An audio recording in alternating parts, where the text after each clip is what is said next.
ഷർട്ടിന് ഇത്രയും ഭംഗിയുണ്ടോ? ഡ്രസ്സ് മാറ്റിയല്ലോ.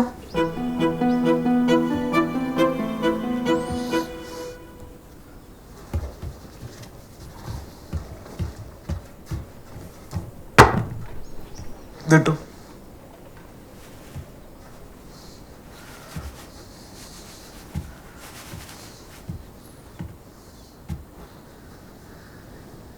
എവിടെയാ ശരിക്കുള്ള വീട്? വീട് ഇതാ. അല്ല, ഫാമിലി അങ്ങനെയൊന്നുമില്ല. അമ്മയുണ്ടായിരുന്നു, മരിച്ചുപോയി. ഞാൻ കുറെ വർഷങ്ങളായിട്ട് ഇവിടെ തന്നെ. എത്ര വർഷമായിട്ട്? ഒരു 5-10 വർഷം. 5-10? 5-10 ഇവിടെ ഒരുപോലെയാണ്. സമയം കാലമൊന്നും പോകുന്ന അറിയത്തില്ല. ഇവിടെ സമയം കാലം പോകുന്നൊന്നും അറിയില്ലെന്നോ? ആ, ട്രെയിൻ പോണ സ്പീഡിൽ പോവും. എന്താ ഇവിടെ ചെയ്യുന്നത് രാവിലെ മുതൽ? ഞാൻ രാവിലെ 4:15 എണീക്കും. 4:45 ഗോമതി വരും. അതാരാ? ഗോമതി എക്സ്പ്രസ്. എപ്പോഴും വൈകിയ വരുന്നത്.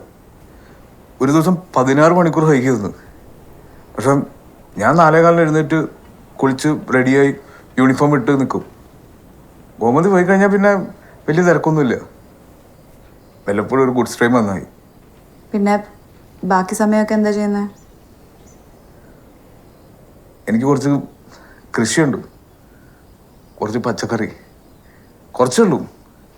ഇവിടെ അടുത്ത ഞാൻ കാണിച്ചു തരാം. പിന്നെ എനിക്ക് 3 ആടും 6 കോഴിയുണ്ട്. ആടും കോഴിയൊക്കെ ഉണ്ടോ ഇവിടെ? അതുകൊണ്ട് ഇതുപോലെ പാലും മുട്ടയൊക്കെ കിട്ടും. പാല് ഞാൻ നേരത്തെ എടുത്ത് ഉറവഴിച്ചു പോയി. അതാ കട്ടൻ തന്നെ.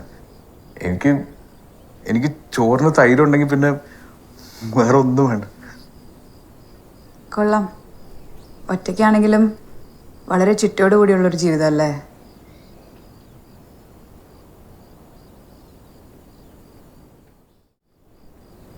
അതാ ആ മരുന്ന് തേക്ക്. ഓ,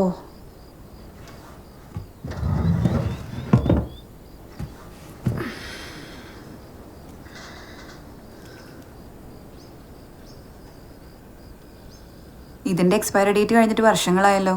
അതിനെന്താ, മരുന്ന് ചീഞ്ഞു പോണ സാധനമൊന്നും അല്ലല്ലോ. ഓ, ഭയങ്കര വിവരമാണല്ലോ. നിങ്ങൾ ഡോക്ടറാണെങ്കിലും ഇതിനെപ്പറ്റി എനിക്ക് വിവരം കൂടുതൽ. ഇത് പഴയതാണെങ്കിലും നല്ല മരുന്നാണ്. എനിക്ക് പിന്നെ അങ്ങനെ ആവശ്യമൊന്നും വരാത്തതുകൊണ്ട് ഇതുവരെ ഉപയോഗിച്ചിട്ടില്ല.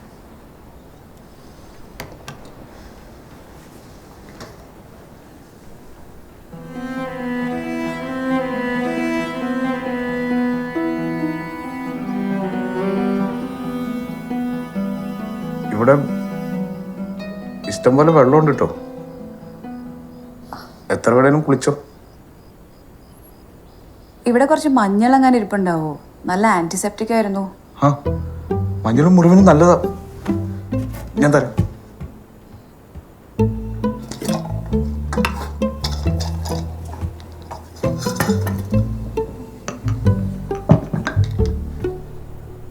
ഇയാള് കല്യാണം കഴിച്ചിട്ടില്ലേ? ഇല്ല. അമ്മ എപ്പോഴും പറയുമായിരുന്നു, നീ ഒരു കല്യാണം കഴിക്കും, ഇല്ലെങ്കിൽ ഞാൻ പോയി കഴിയുമ്പോൾ നീ ഒറ്റയ്ക്കാവുന്നൊക്കെ. അപ്പം ഞാൻ കേട്ടില്ല. പക്ഷെ അമ്മ മരിച്ചു കഴിഞ്ഞപ്പോൾ എനിക്ക് മനസ്സിലായി, ഭയങ്കരമായിട്ട് ഒറ്റയ്ക്കായി പോയി. അമ്മ മരിച്ചിട്ട് എത്ര നാളായി? ഞാൻ പറഞ്ഞില്ലേ, ഇവിടെ അങ്ങനെ കാലത്തിന് കണക്കൊന്നുമില്ല. കല്യാണം ഇനിയായാലും കഴിക്കാലോ. ഇവിടെ ആകെ ഞാനും ഈ സിഗ്നലും ആടും കോഴിയും മാത്രമേ ഉള്ളൂ. ആടിനെയും കോഴിനൊന്നും കല്യാണം കഴിക്കാൻ പറ്റില്ലല്ലോ. അപ്പൊ ഒരു പെണ്ണ് അന്വേഷിക്കേ. ഞാനവിടെ പോയി അന്വേഷിക്കണം. അന്വേഷിച്ചാൽ കണ്ടെത്തും. താൻ പാതി ദൈവം പാതി എന്നല്ലേ? നിനക്ക് ദൈവത്തിൽ വിശ്വാസമുണ്ട്? വിശ്വസിച്ചിരുന്നു പണ്ട്. എനിക്ക് തോന്നുന്നു പുള്ളിക്കാരനിപ്പോൾ നമ്മുടെ കാര്യത്തിലൊന്നും വലിയ താല്പര്യമില്ലെന്ന്. എന്താ? ഇവിടെയൊക്കെ പുള്ളിക്ക് ബോറടിച്ചിട്ടുണ്ടാവും. വല്ല പുതിയ പ്രപഞ്ചത്തിന്റെ സൃഷ്ടിയിൽ ബിസിയായി കാണും. പക്ഷെ എവിടെയോ കിടന്നാൽ നമ്മളെ തമ്മിൽ കൂട്ടിയണക്കുന്നത് ദൈവമല്ലേ? കൂട്ടിയണക്കിനോ? ഞാൻ ഉദ്ദേശിച്ചത് എൻ്റെ മുമ്പിൽ തന്നെ വന്ന് വീണത് മനഃപൂർവ്വമാണ്. അല്ലല്ലോ, ഇതൊക്കെ വെള്ളിന്ന് ആരും ചെയ്യിക്കുന്നല്ലേ. ഭൂമിയിൽ ഇണകളെ സൃഷ്ടിക്കുന്നതും അവരെ തമ്മിൽ കൂട്ടിയിണക്കുന്നതും ഒക്കെ ദൈവമല്ലേ? അതൊക്കെ പണ്ട്. ഇപ്പൊ പുള്ളി ആ പണിയൊക്കെ നിർത്തി. അതല്ലേ ചേരാൻ പാടില്ലാത്തവർ ചേരുന്നതും പിന്നീട് തല്ലിപ്പിരിയുന്നതും.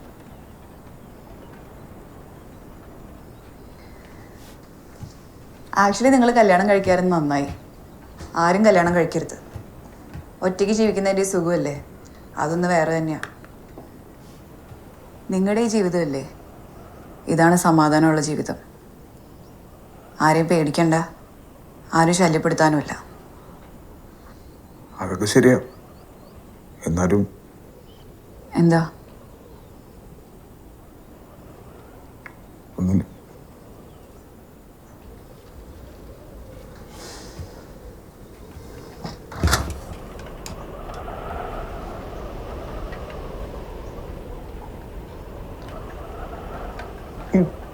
പുറത്തുള്ള വലിയ പാട് എന്തു പറ്റിയതാ? അത് നിങ്ങളെങ്ങനെ കണ്ടു? അത് ഇപ്പൊ തിരിഞ്ഞപ്പോ. അതിന് ഞാൻ ഷർട്ട് ഇട്ടിട്ടുണ്ടല്ലോ.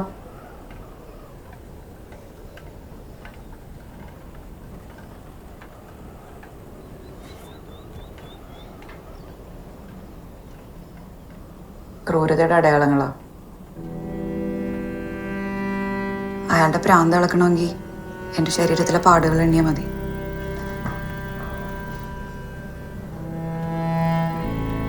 അയാളോ ഉപേക്ഷിച്ചുവിടായിരുന്നു? എന്തിനാ ഇത്രയൊക്കെ സഹിച്ചു? അതത്ര എളുപ്പമായിരുന്നില്ല. ഞാനില്ലാതെ പറ്റില്ല എന്നുള്ള അവസ്ഥയായിരുന്നു അയാളുടേത്. ഞാനും കൂടെ ഉപേക്ഷിച്ചിരുന്നെങ്കിൽ എന്തോ എനിക്കതിന് മനസ്സ് വന്നില്ല. ഡോക്ടർ ആത്തോട് പറഞ്ഞതനുസരിച്ച് കുറച്ചുനാൾ മെന്റൽ അസൈലത്തിൽ അഡ്മിറ്റ് ചെയ്തു. അപ്പൊ അയാൾ വല്ലാതെ വയലന്റ് ആവുമായിരുന്നു. സൈക്കോട്ടിക്.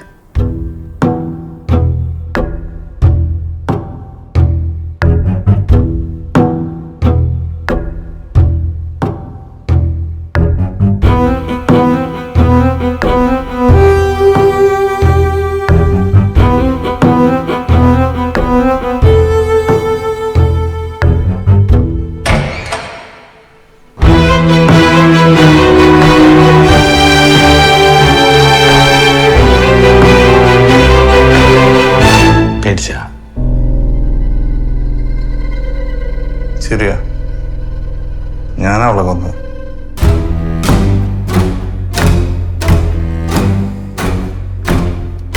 പക്ഷെ ഇതിലൊരു ക്ലീശ എന്താ അറിയോ? ഈ ഡയറിയിൽ എഴുതി വെക്കരുത്.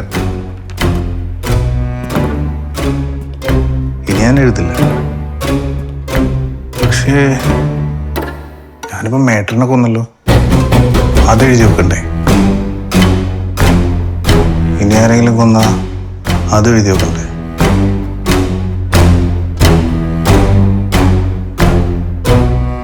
ഞാൻ എൻ്റെ ഭാര്യയെ കൊന്നുകൊണ്ടിരുന്നറിയാം.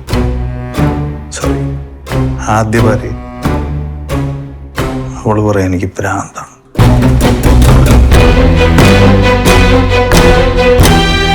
കൊല്ലണ്ടേ?